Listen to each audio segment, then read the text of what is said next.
It was like I'd fallen into a well and I was trying to climb every time. I was falling down again. But I persevered, and I think the people around me persevered more than I did.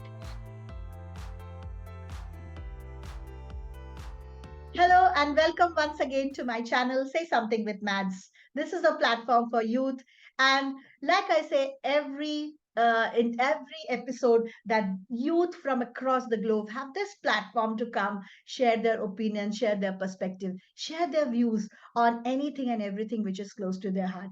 This platform is for them, and today I have Nandini Satija. She's joining me from Karnal, and we have a lot on our plate today. So, without much ado, over to you, Nandini, and introduce yourself, who you are. Please take us to your childhood, about your schooling, about what you're doing now, and then we'll move on to the other section. Over to you. Thank you so much, ma'am. First of all, I would like to thank you for noticing my work and giving me this opportunity, and more importantly, considering my work to be worth sharing. I am Nandini, and I was born in a small town called Karnal, which is based in the state of Haryana. I have been an introvert girl, and I started very early on in my when I was very small, and I've done my graduation from Lady Shri Ram College for Women, and currently I'm working and following my passion every day. And I strictly follow that code: do what you love and love what you do. So I'm doing that, and yeah, that's about me. I was also going to ask you that my eyes are constantly looking at the small poster, I would say handwritten, cute thing which you have written. What if you fail? What if you fly? What does that mean to you? So this poster reminds me of a backstory which I would like to share.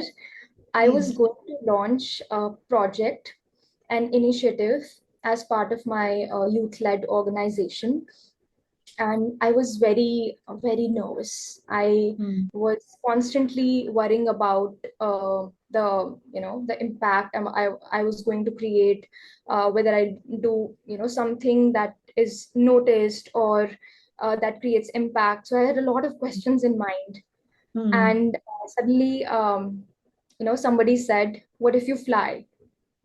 So Okay.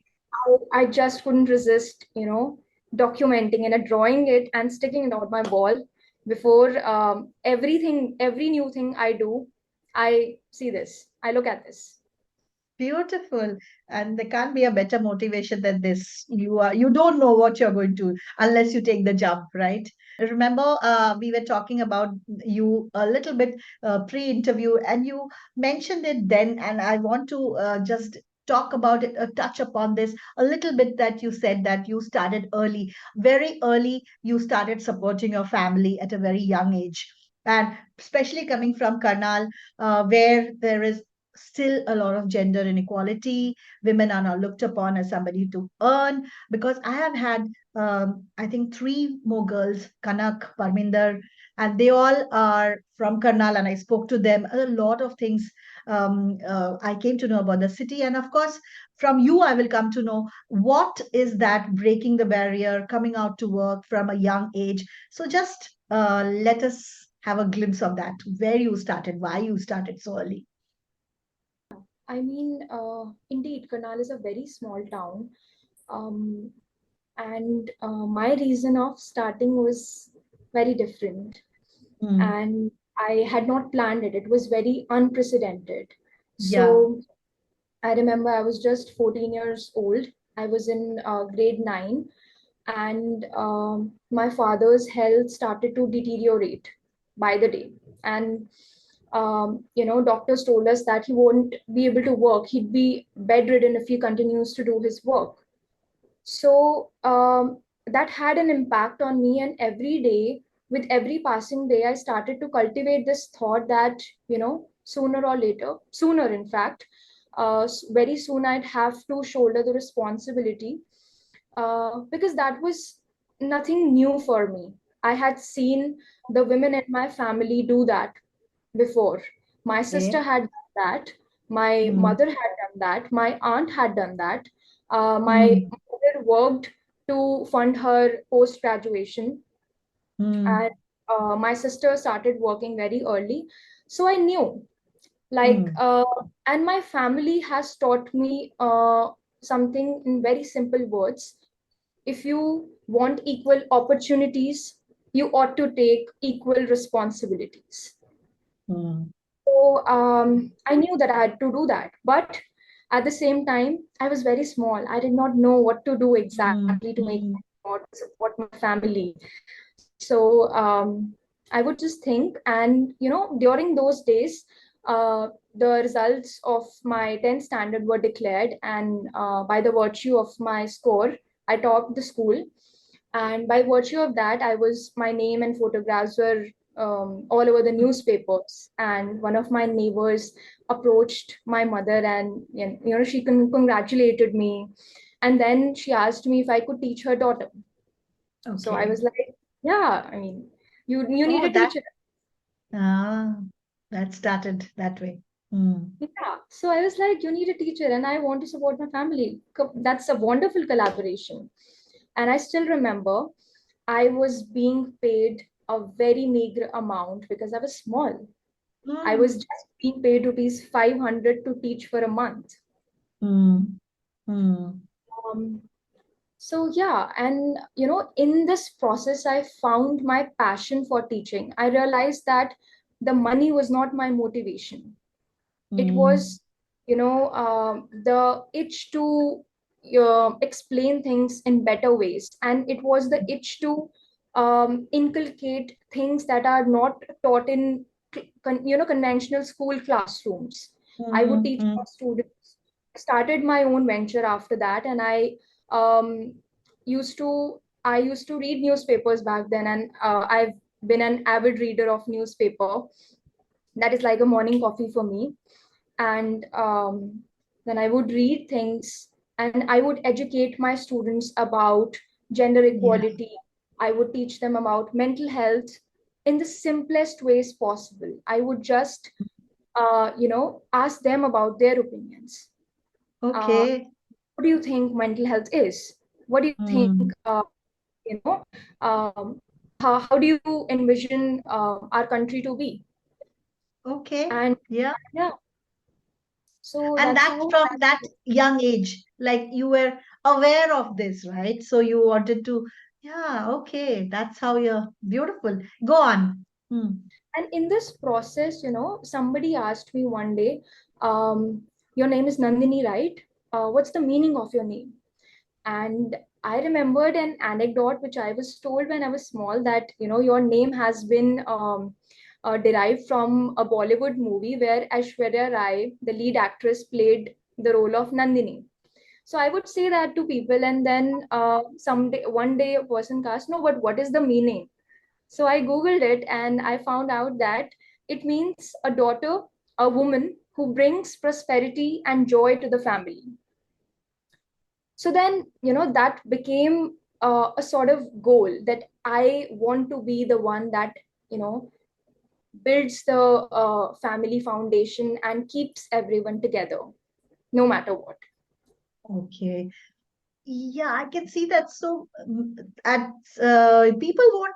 When you said that I started teaching, and but it's not only teaching I was doing, I was also giving them some the things which people are not taught in school, and about mental health, about climate, about society, about things like that. So you had that seeds right from there, right at age of 15. You wanted to make things bigger.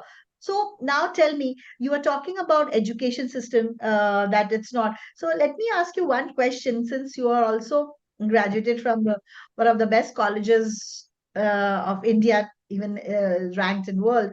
So what do you think about the changes which it brought being in a college, Lady Shri Ram College, versus if supposing you were studying in other college, any other college of in your city or anywhere else? Do you think a college gives an identity?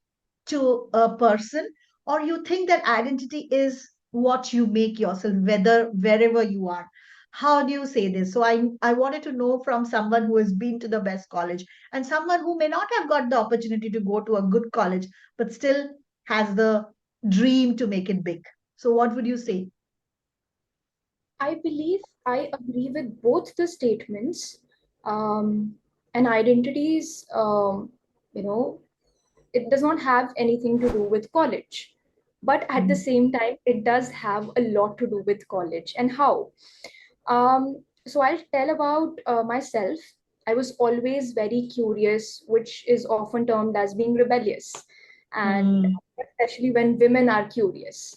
mm, So I was always very opinionated. I would always, engage in very heated conversations with my father with respect to, I just remember one instance when he allowed my cousin to step out of the house after 9 and he asked me to stay back. And I mm, asked him. So, mm, yeah, these conversations, I was always very opinionated. I always was very curious. But mm, I think college education gives direction to your opinions. It gives mm. direction to your what do you call it? It gives direction to your madness. So Okay. and yeah, Okay. yeah, You find similar mad people, and so yeah. you form a clan or a tribe, to say, with the similar people. So tell me, how did you could you adjust easily to the college life in Delhi, or you have some incident to share coming from Karnal to Delhi? Now, of course, you are very frequently in Delhi, but going back to those days when you first joined versus when you came out of LSW, was it a change, Nandini? Absolutely. And I would like to share that the first day I stepped into LSR, there was a very homely feeling, and I never, right from the first day, I knew that okay, this is going to be my home, and I still call it home because on the very first day I met people very accepting, and Okay. seniors, juniors, my counterparts, all of them had this warmth, you know. Hmm. And uh, answering your question, I think I had a tough time coming back from college when I graduated Okay. Okay. because Mm, then my mind was, liberal. My thoughts mm, were ad libitum. There was no mm, mental blockages to what I thought, mm, what I mm, thought of doing in my life. I was LSR, I've always said this. LSR has given me voice. It has made me more vocal, more visible, and mm. more Correct. fearless as a woman. Yes. Well, that's a beautiful term, more fearless. Like, I can say what I want without being. There are people like me also who is equally rebellious, equally want to make our opinion. Right. So, tell me about this project of yours, Samaritan project. So, did you start it during your college time or after that? How did it start? When did it start? And what are you still doing with it, the Samaritan project? Absolutely. Had no idea. Like, again, it was very unprecedented. And although I always wanted to do something with respect to in the realm of mental health, ever since I'd taken the subject psychology, I was mind blown when I first, saw the subject, and I fell in love with this subject instantly. Hmm. But I did not know what to do exactly. It was only Hmm. my life circumstances that drove me to start it. So in the Hmm. year 2021, I was diagnosed with post-traumatic stress disorder. It's a Okay. mental condition, Yeah. Hmm. and here this condition manifests itself in emotional, cognitive, physical, psychological areas of life Hmm. after the traumatic event. Over time it does that, and So I did not know what to do with that. I would take 1 to 2 hours to wake up from bed. I would I know. feel as if somebody had kept a big magnanimous stone on my chest, and I would not be able to talk the way I'm talking right now. Mm, And but at the same time, I felt privileged.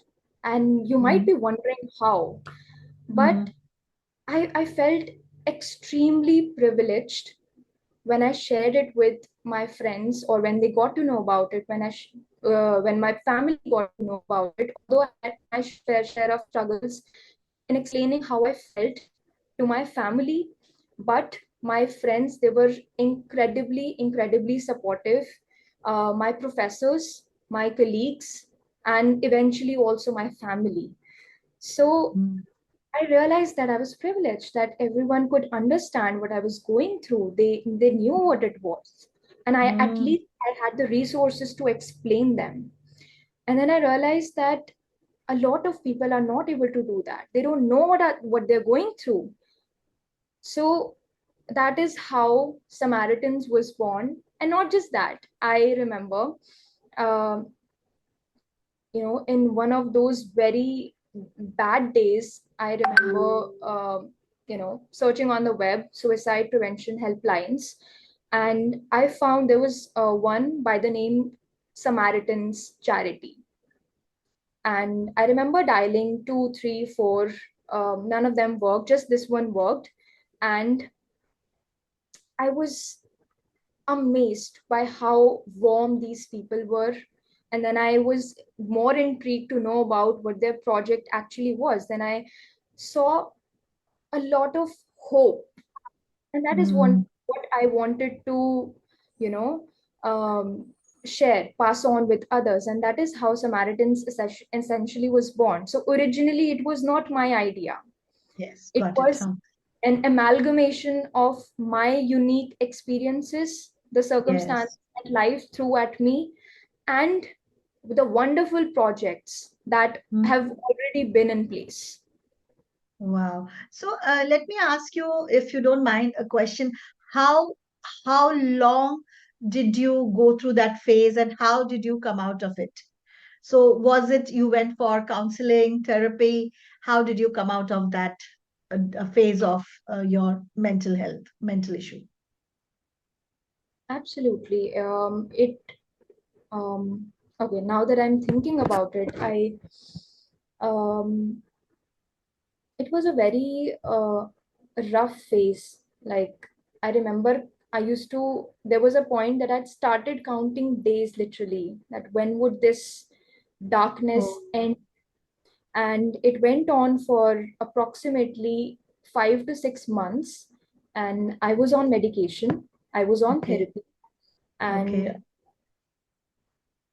and I was seeking all sorts of support. I was a part of support group, an international support group, and I was doing everything to, take myself out of that. It was like I'd fallen into a well and I was trying to climb every time. I was falling down again, but Mm.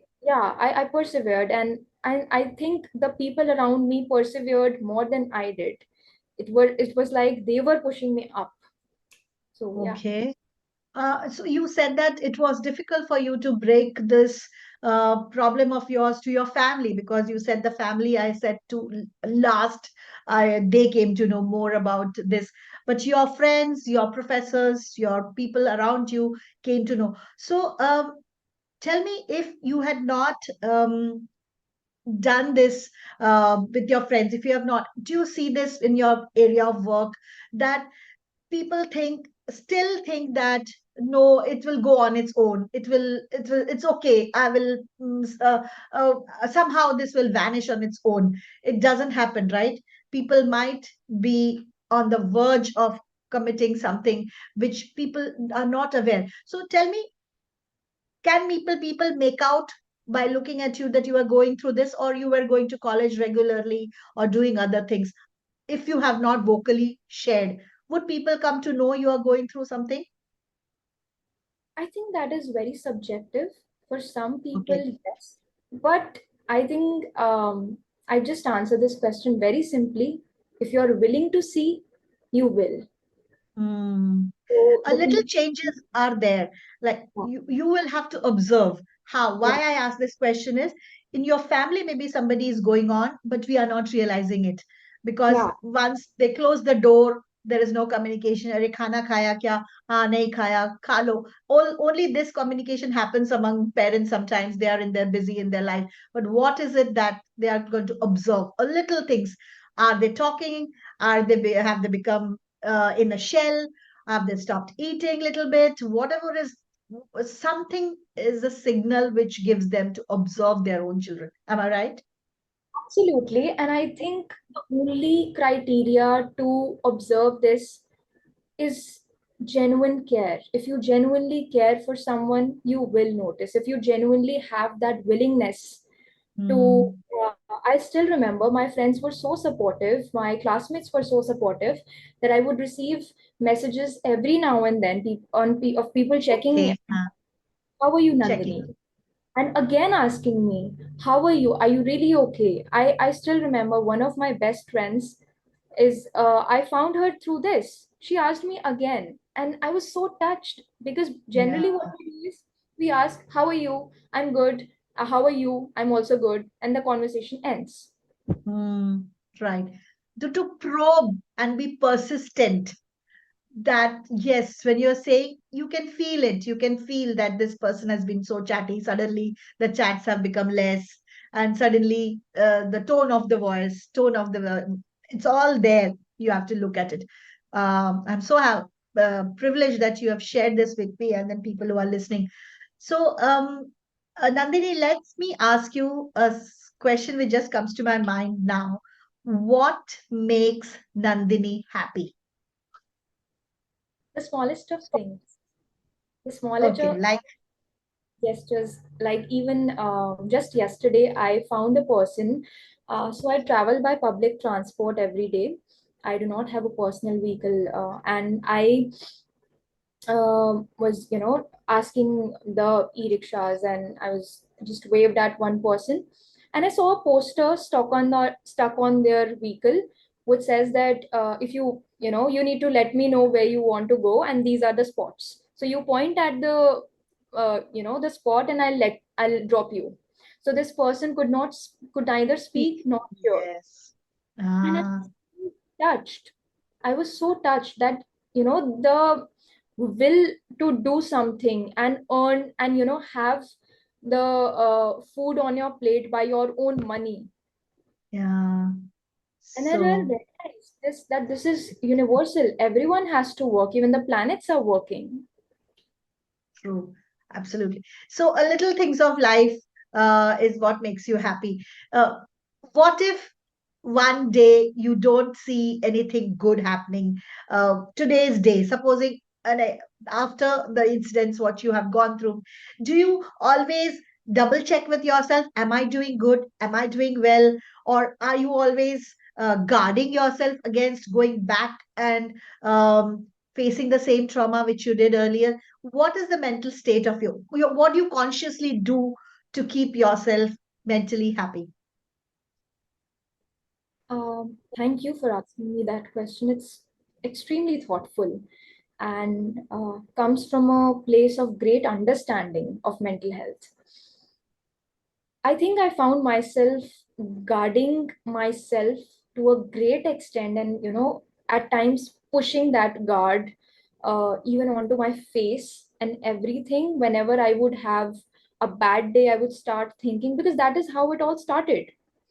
I was Hmm. having a bad day, then I had two bad days, then I had a bad week, and then I had a bad month, and then I realized that okay, this is not okay. So Ah. I get very apprehensive whenever I have a couple of bad Feeling. days. Yeah. Hmm. Hmm. I discussed with my therapist, and she told me just one thing, that life is very uncertain. No matter how hard you plan things, if they're supposed to happen, Surprise you. Hmm. It will surprise you any day. But you have to keep working at it, right, Nandini? You have to keep looking and self-check. If somebody is checking you, but you are self-checking yourself, am I feeling good? No, no, I need to talk. And you were talking about your therapist, and you also mentioned about your mentor. And my question was, who is your idol and why? And I would like to ask you in the context of maybe your mentor. I don't know who is your idol. So, which is that person, or maybe people around you whom you look up to and whom you think that they are the one whom I have to like I want to be like them mentally, or whatever is that? What is that I think, favorite idol or favorite hero, I would say, in your life? yeah. Well, if you ask me, I do not have one idol. As I said it, I find my happiness, hope, inspiration from the smallest of things. The other day, I was watching a group of aunts, lifting something big, and then I saw the power of unity. And I draw great inspiration from my mother, who has been battling with mental condition since past 30 years, and she's overcome it with utmost grace Yes. Mm, by yes. harnessing spirituality, by harnessing kindness. Um, Mm, so, and I've, yeah, and a few more people that I look up to now that we're talking about is my mentor, my friend. I call him everything. My go-to person is Dr. Manan Gupta. And the selfless work that he's doing for the community, I have okay. utmost respect for that. And you know most oftentimes we find people doing less of work and more of picturing. And this is one thing that I love about him the most, that he's very nonchalant about whatever he's doing.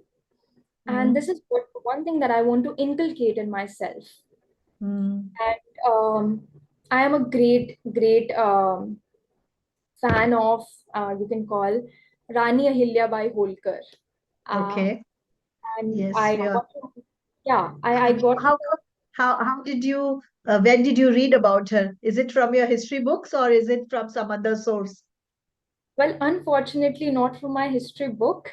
And I wish I could write a letter to NCRT and let them know that this needs to be in the NCRT books. Um, I remember seeing this serial with my mom, and it's Oh, based on Hilya by Volker, and yeah, it's one of yeah, yeah. the best parts of my day. The amount of inspiration I draw from her. She is one of the greatest leaders of our time, of the world. Female leader, yeah, maybe not. She's not even a female leader. She is much Leader. better than any man. Yeah. Yeah. And her entire life has been devoted to fighting against patriarchal aggression and establishing women's rights at a time when women were confined to four walls of their house. So at that time, she was fighting for child marriage, for widow remarriage, and other things, other pressing concerns like that. Wow, it's a beautiful answer. Coming up to my next question would be, you have a Samaritan project and you also have a project called Ummeed. So are they different, two different things? And what is the genre of what does Ummeed actually do? You spoke about the Samaritan. Ummeed also works on mental health? It does. Okay. The Samaritans Foundation is a youth-led collective, um, and Ummeed is a project under the Okay. Samaritans Uh, Foundation. okay, got it. And again, the idea behind Project Ummeed Hmm. is also traces its roots back to one of my life experiences. So all of my Okay. projects, Project Raha, Project Parvarish, Project Ummeed, all of them are a product of my life experiences, the life experiences of people around me. And so Project Ummeed I remember when I was struggling, I would post stories about how I felt, because I realized that it was not a matter of shame, and there was nothing shameful that that was happening to me. So I was sharing, and then people would come up to me and say that, "Hey, I relate to you. I resonate with you, and I'm going through the same thing." And all of us realized that it was very empowering. It was very um, you know it was very validating that whatever we were going through, it was we were important, and then it was not a matter of shame. So then that's how Ummeed was born. I thought, why not bring a community of people together who want to support each other and seek support at the same time. Mm. Oh, okay. Let's now talk about the Girl Up Tri-City, is it called? So, what I have heard a lot about this, and I recently saw that you have attended a seminar. So, talk about this concept. How are you involved with this Girl Up? um I joined Girl Up in the year 2020, and I remember that was the first time I opened up about my mental health. I got to see other people opening about theirs. I got to witness, you know, very stimulating conversations happening around gender equality and, mental health. Oftentimes people think that it's a concept that exists in vacuum, but I strongly believe that it doesn't. The structural issues of society that lead to mental health problems, the discrimination that women and uh, other genders are meted out with on a daily basis, it eventually leads to mental health problems, among other things. So, Mm. Girl Up Sarthi has been a very beautiful journey for me. I joined as a content writer, and then one more very impactful thing that happened that really touched me. I remember sharing my story with my colleagues at Girl Up Sarthi, and to my surprise, nobody really made me feel weak, or you should push harder, or work is work, or anything like that. Everyone was just so accepting, so warm. And when I was passed on the baton to become the president, I made sure to Okay. do that with my team. Oh, wow. You became the president of this. It's the yearly thing. It keeps changing every year. Okay, okay. So this is a US concept, right? It has started in US earlier. UN, United Nations Foundation, started it in the year 2010 to achieve the SDGs, and Okay. that's how Girl Up was born. And it's been Mm. an incredible journey. We have over 700 clubs Wow. in India itself. In India, 700 clubs. Wow. I wish we have a women up now, starting like that. It's so inspiring to hear what kind of work they are doing. And I have checked out them. They're kind of like 700. I didn't know that. It's amazing. Great. Now we are at the time of the part where you get to ask me a question. I want you to ask me from anywhere, any topic, and I will try to answer it as transparently and honestly as possible. So here you I've been waiting for this, honestly. go. And as I shared earlier, I'm a very curious person.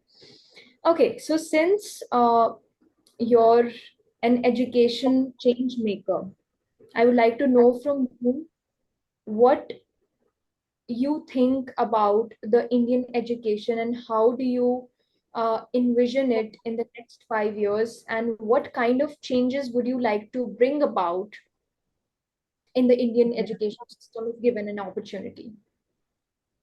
Right.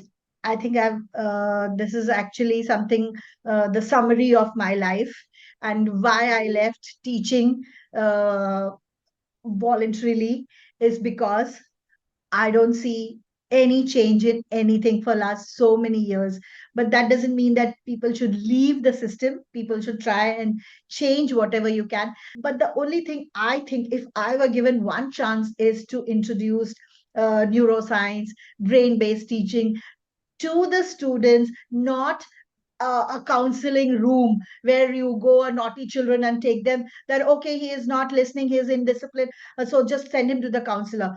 That's not what is needed. You need a subject, you need at length. There is lot can be done for teachers, mental health, students, as a subject. And I know this because I've done this.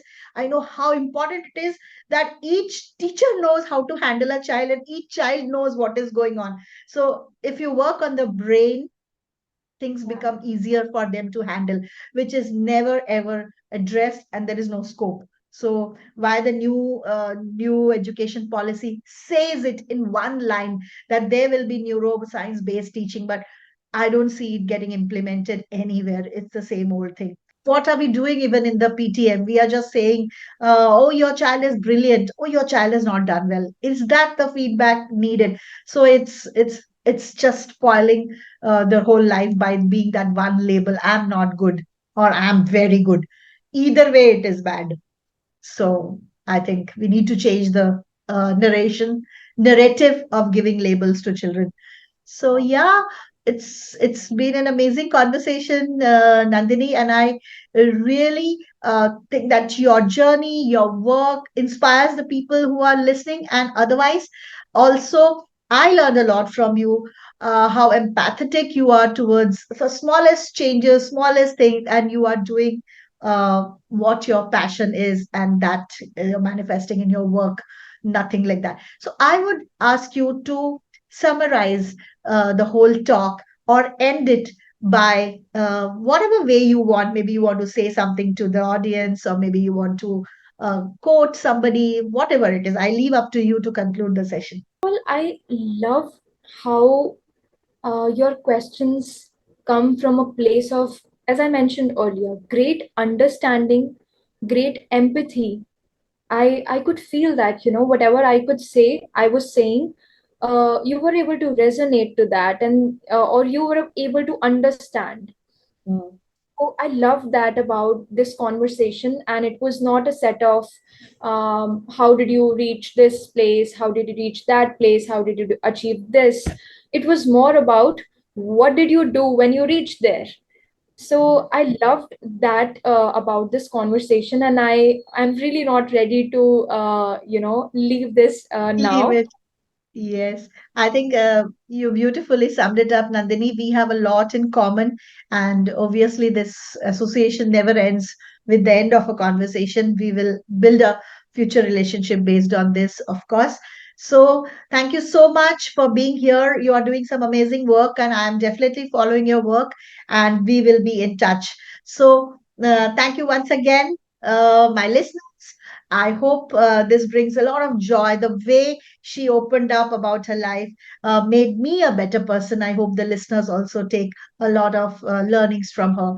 So, as I end my show every week by saying that we have only one earth, let's do a little bit from our end to make it better. We can all do one bit, a smallest of thing from our end, like just switch off the tap when you're brushing. Even that will help. Thank you so much. Bye bye, Nandini. And see you again next week with a new participant.